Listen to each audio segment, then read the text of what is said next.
Some of the deadliest, most expensive tropical systems in American history never had a chance to build a reputation ahead of time. They were not powerful hurricanes tracked for 2 weeks across the open Atlantic, giving coastal residents plenty of advance warning to prepare. They were exactly the kind of system currently sitting in the Gulf of Mexico right now, a weak, poorly organized area of disturbed weather that most people would never think twice about, right up until it quietly reorganizes, catches a favorable steering pattern, and turns into a genuine threat within a matter of days. That is precisely the situation developing this week. A system the National Hurricane Center initially expected to either stay weak or drift harmlessly north along Florida's coast has instead shifted toward a track pointing west toward Louisiana, with the clock now ticking toward a Friday arrival that almost nobody was talking about just 2 days ago. Today, we are going to explain why systems exactly like this one are so consistently capable of catching people off guard, using real historical examples, and what that pattern means for how seriously you should actually be taking this specific storm right now. If understanding the real science behind why storms surprise even trained meteorologists, not just today's specific forecast, is something you want to keep exploring, subscribing means you catch the next breakdown the moment new information comes in. Let's start with why this particular category of storm, the weak, disorganized Gulf system, has such a well-documented history of becoming far more dangerous than its early forecast ever suggested. Hurricane Harvey, one of the costliest tropical disasters in United States history, offers one of the clearest examples of exactly this pattern. Before it became the storm that dropped more than 60 inches of rain on parts of Texas, Harvey actually weakened into a remnant low-pressure system days before ultimately regenerating over the extremely warm waters of the Gulf of Mexico, catching many observers off guard with how quickly it organized into a major hurricane once it found favorable conditions. Hurricane Michael, which became the first Category 5 hurricane to strike the Florida Panhandle since record-keeping began in that specific form, similarly underwent dramatic, rapid strengthening in its final approach toward land, intensifying far faster than initial forecasts had suggested days earlier. Neither of those storms behave like the slow-building, well-telegraphed hurricanes that dominate historical storm coverage. Both of them were, at some earlier point in their life cycle, exactly the kind of unglamorous, poorly organized system that gets a passing mention in a weather update rather than a dedicated headline. Harvey's transformation is particularly instructive because of how completely it seemed to disappear from the story before roaring back. After weakening into a remnant low, the system that would eventually become one of the costliest hurricanes in American history was, for a brief stretch, barely worth a mention in routine tropical updates, its remnants tracked more as a footnote than a genuine threat. Once that remnant reached the exceptionally warm waters of the Gulf and found an atmospheric environment favorable for redevelopment, it reorganized rapidly, ultimately stalling directly over the Houston metropolitan area and producing rainfall totals that shattered previous records for a tropical system anywhere in the continental United States. Michael's rapid intensification followed a different but equally instructive pattern, strengthening so quickly in its final approach to the Florida Panhandle that evacuation orders and public preparation struggled to keep pace with a storm that kept growing more dangerous, even as it closed in on the coast. Both storms illustrate the same underlying lesson from two different angles: that a system's current, observed weakness at any given moment, is a poor guide to how dangerous it might become within a remarkably short window once conditions turn favorable.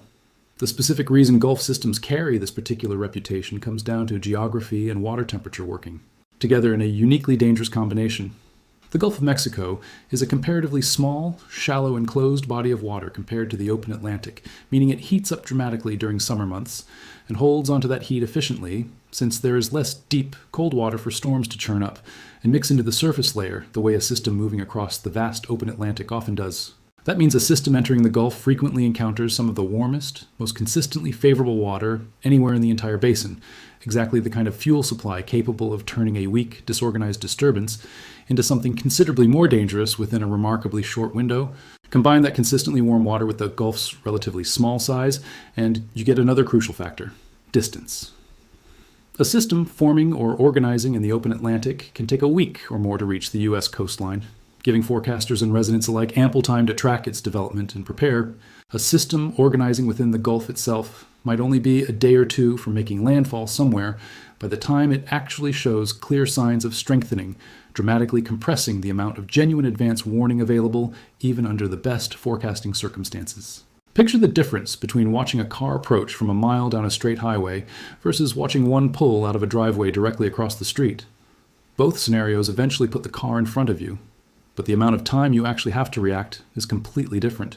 An Atlantic storm tracking toward the United States from off the coast of Africa is the highway scenario, giving meteorologists and residents days upon days to watch it organize, track its path, and prepare accordingly.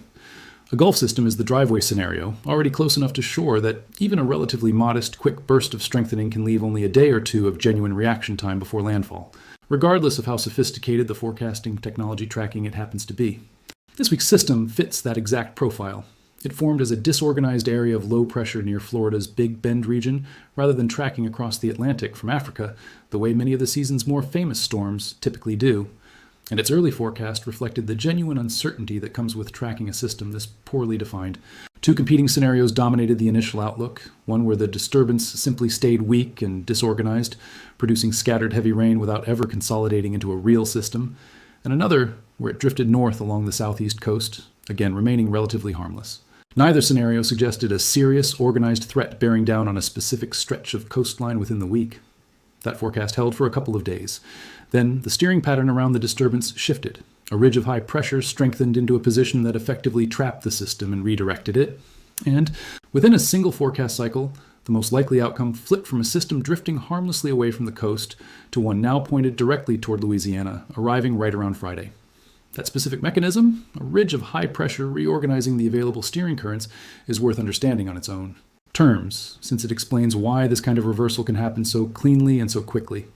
High pressure systems are associated with sinking, stable air, and a tropical disturbance generally cannot push directly through that kind of stable air mass. Instead, it gets deflected around the ridge's edge, following whatever path of least resistance the surrounding wind pattern provides at that moment. When the ridge itself shifts position, even by a relatively modest distance, the entire available path for the system shifts along with it, sometimes dramatically.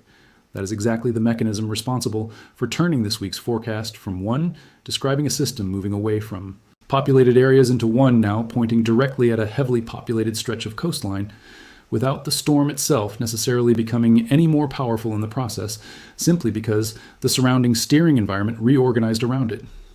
Understanding exactly why that steering shift happened requires understanding how little it actually takes to redirect a weak system compared to a powerful, already established hurricane.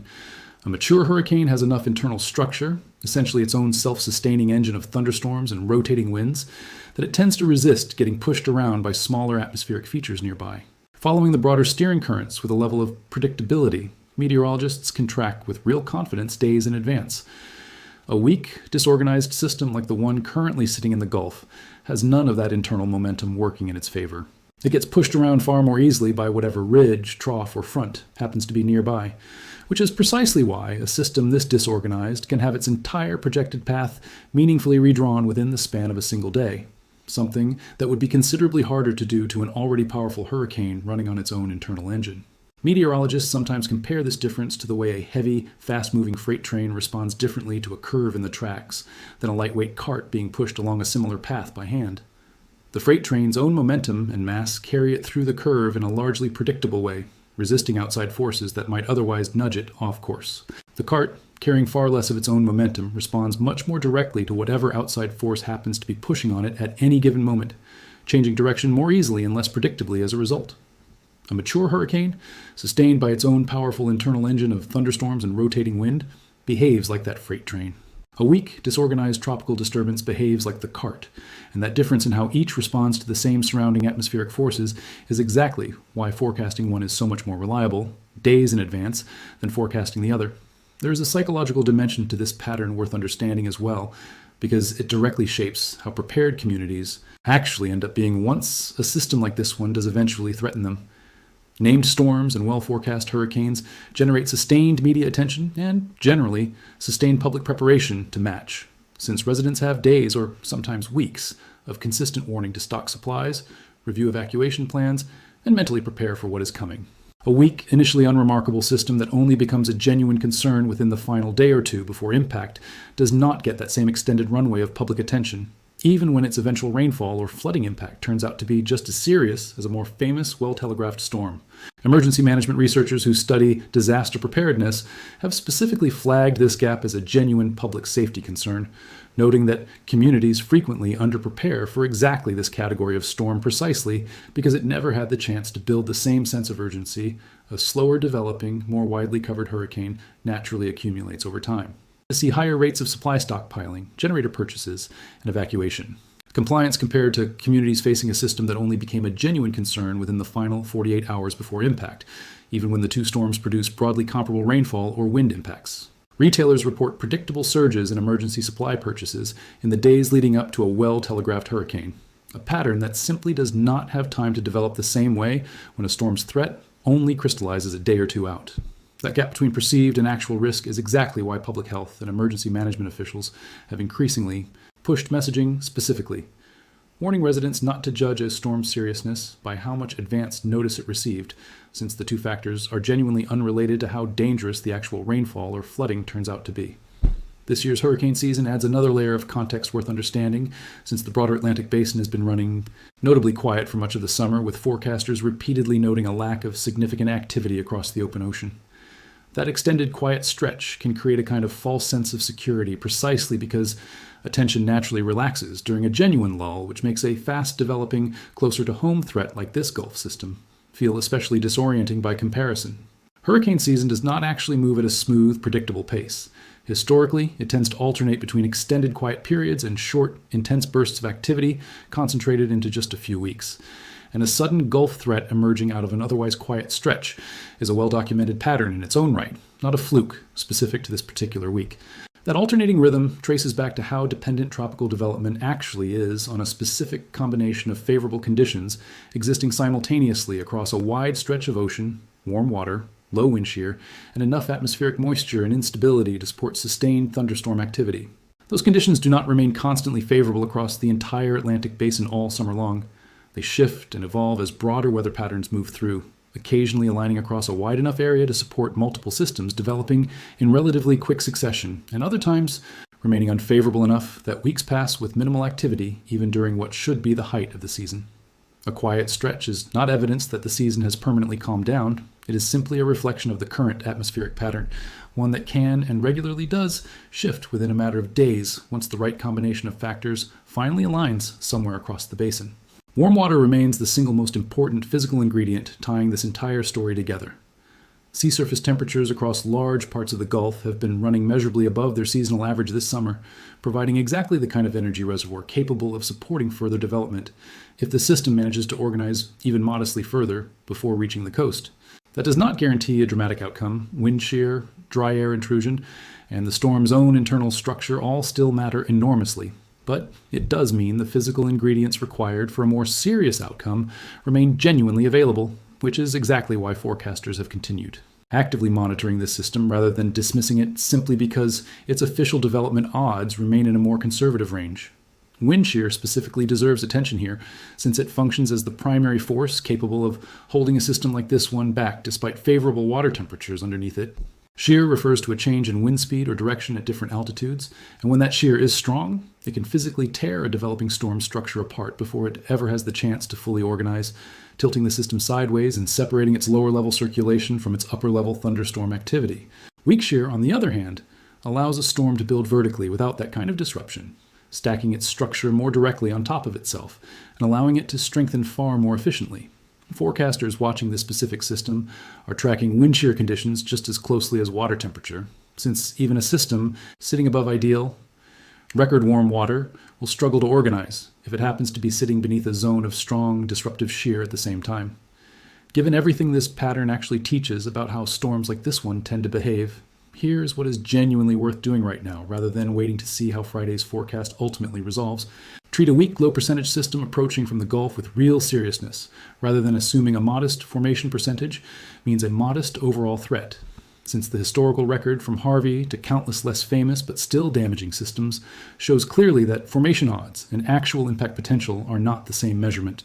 Review your household's hurricane season preparedness now. Stocked emergency kit, a full tank of gas, important documents secured and accessible regardless of whether this specific system ever earns an official name. Pay closer attention to rainfall and flash flood forecasts than to wind speed alone, since slow-moving, poorly organized systems like this one frequently pose their greatest danger through prolonged, heavy rainfall rather than destructive wind. And check your specific local forecast directly over the next 2 days, rather than relying on a single national headline, since a system this uncertain can still shift again, and the exact stretch of coastline facing the most serious impact remains genuinely undetermined this many days out. If you have lived along the Gulf Coast for any length of time, you likely already have your own version of a storm that surprised you the same way, one that never got the sustained national coverage a major hurricane receives, yet still caused genuine damage or disruption in your own community. That local, lived experience is often a more reliable guide to how seriously you should treat a system like this one than any single forecast percentage, since it reflects direct knowledge of how your specific neighborhood, your specific drainage systems, and your specific evacuation routes actually perform once heavy rain and wind arrive, regardless of what official category or name ends up attached to the storm responsible. The system currently sitting in the Gulf of Mexico is a real-time demonstration of exactly the pattern that has caught coastal communities off guard again and again throughout hurricane history. A weak, unremarkable disturbance that most people had no reason to think twice about, now shifting toward a real, organized threat within the span of just a couple of days. Nobody saw Friday coming 2 days ago because, based on the data available at that time, there was genuinely little reason to expect it. That has changed, and it changed exactly the way these systems have always had the capacity to change. Quickly, close to shore, and with far less advance warning than a famous, well-telegraphed hurricane ever provides. That pattern is worth remembering the next time a Gulf update sounds unremarkable, since unremarkable is precisely how Harvey, Michael, and countless less famous storms all began their own stories before the headlines caught up. The lesson here is not that every weak tropical wave deserves the same level of alarm as a major hurricane. Most genuinely do. Fade away without ever becoming a serious threat, exactly the way the majority of tropical disturbances tracked each season ultimately do. The lesson is that a system's current lack of organization tells you almost nothing about how much time you actually have before that could change, which is precisely why treating early Gulf season updates as background noise rather than something worth a few minutes of genuine attention is exactly the habit this week's system is quietly testing. We will keep tracking this system as it continues developing over the coming days. If you want those updates the moment they land, subscribing is the way to make sure you do not miss them. And if you have ever lived through a storm that surprised you the way this one is currently surprising the Gulf Coast, tell us in the comments what that experience was actually like, because understanding how these systems catch people off guard is exactly what helps the next community take a system like this one seriously before it is too late to prepare. Storms like this rarely announce themselves the way the biggest, most famous hurricanes do, with a week of buildup, a name everyone already knows, and days of steadily climbing media attention. They arrive quietly, get dismissed as a routine rain chance, and occasionally turn into exactly the kind of event this video is describing right now, a shift in tone that can happen between one evening forecast and the next morning's update, often faster than word of mouth alone can spread through an entire coastal community. That gap between how a storm gets talked about and how dangerous it actually turns out to be is the real subject of everything covered here today, and it is worth carrying forward. Well beyond just this specific week in the Gulf, into every future season where a quiet, unremarkable update turns out to be the first sentence of a much bigger story still being written. Stay safe, and we will see you in the next one.